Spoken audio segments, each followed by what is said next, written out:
Total summary হচ্ছে এই যে আমরা আগের দিক থেকে ফিজিক্যাল বিভিন্ন অসুখ বিসুখের কথা বলছিলাম, তো গোটা শরীরটাকে আমরা চালাই মাথা। তো মাথাকে ঠিক থাকতে হবে, তাহলে শরীরটা ঠিক চলবে। তো মাথা ঠিক থাকা ওই ব্যাপারটাই হচ্ছে আমাদের মেন্টাল হেলথ। এবার গ্রামের দিকে আমাদের মেন্টাল হেলথের ইস্যুগুলো একটু বেশি। কেন বেশি? যেটা প্রাইমারিলি আমার মনে হয়েছে চারটা কারণ আমি বুঝে উঠতে পেরেছি। একটা, ফিনান্সিয়াল স্টেবিলিটি, টাকা পয়সা রোজগার করার চান্স আমার কম। দ্বিতীয় হচ্ছে সোশ্যাল আইসোলেশন, এখানে একাকিত্ব বেশি, মহিলাদের ঘর থেকে বেরোনোর পারমিশন কম, এইরকম কিছু এক্সাম্পল। লিমিটেড রিসোর্স, বাহুবল কম, ফলোয়ার কম। আর ট্রমাটিক এক্সপোজার, মানে একাধিক সেক্সুয়াল ভায়োলেন্স হচ্ছে, ভায়োলেন্স হচ্ছে এবং সেগুলোকে চাপিয়ে রাখতে হচ্ছে, এক্সপোজ করে দিতে পারছে না। এটা নিয়ে যে আমাদের স্টাডি যেটা আমাদের বলছে কি যে 100টার মধ্যে হয়তো 85টা ডোমেস্টিক ভায়োলেন্সই হচ্ছে, মানে ঘরের মধ্যে হচ্ছে, 15টা হয়তো বাইরে হচ্ছে। ওই 15-র মধ্যে 10% আমরা জানতে পারছি, মানে 100টা কেস হলে 1.5খানা জানতে পারছি, আর 98.5টা আমরা জানতেই পারছি না। এই যে এত কিছু ঘটনা, সেটার তো একটা ইম্প্যাক্ট হবে। সেই ইম্প্যাক্ট হচ্ছে আমাদের মেন্টাল হেলথের উপর আসছে, এবং গ্রামে সেটা সব থেকে বেশি হচ্ছে।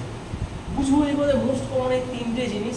আইদার আমার অ্যাংজাইটি বোঝার যে সাইন সিমটমগুলো আমরা অলরেডি বললাম, অথবা স্ট্রেস, সেটার সাইন সিমটম কীভাবে বুঝবো সেগুলো এসছে।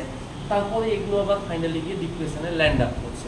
এগুলো মোস্ট কমন। এছাড়া বাকি সাইকিয়াট্রিক ডিসঅর্ডারগুলো আমি ডিটেলসে যাচ্ছি না। এবার এখান থেকে তোমাকে রক্ষা পেতে হবে। একটাই হচ্ছে আমার মেন উপায়, লাইফস্টাইল মডিফিকেশান, খাওয়া দাওয়া, ঘুম, রুটিন, এই জিনিসগুলো নিয়ে আসা। কমিউনিকেশান, কোনো ইস্যু হলে সেটা ওই নিজের 2-4টা বাড়ির মধ্যে বা বাড়ির বাইরে বন্ধুবান্ধব রেখে কিছু হলে যাতে বলতে পারি, ওখানে একদম মন খুলে বলতে পারি, এরকম লোক রাখা, কথা বলার।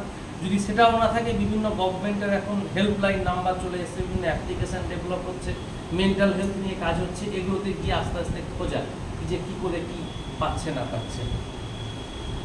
রিল্যাক্সেশন, এটা কী করে করবে? বিভিন্ন রকম ধ্যান করা, যোগাসন করা, অথবা মন দিয়ে নামাজ পড়া, যেগুলো স্পিরিচুয়ালিটির মধ্যে আসছে, সেইগুলোকে করা।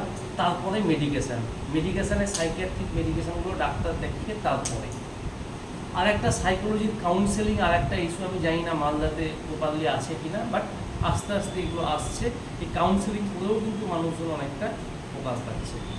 এবং এই হচ্ছে আমার টোটাল মেন্টাল হেলথ নিয়ে একটা ব্রিফ ভাবনা চিন্তা। বাড়িতে গিয়ে এগুলো চর্চা হয়, এলাকার লোকজন যাতে বলে জিনিসগুলো, তো কীভাবে বুঝতে পারবো কি যে হ্যাঁ এই স্ট্রেস বা অ্যাংজাইটি বা ডিপ্রেশনের দিকে যাচ্ছে কিনা, সেইগুলোকে আস্তে আস্তে আইডেন্টিফাই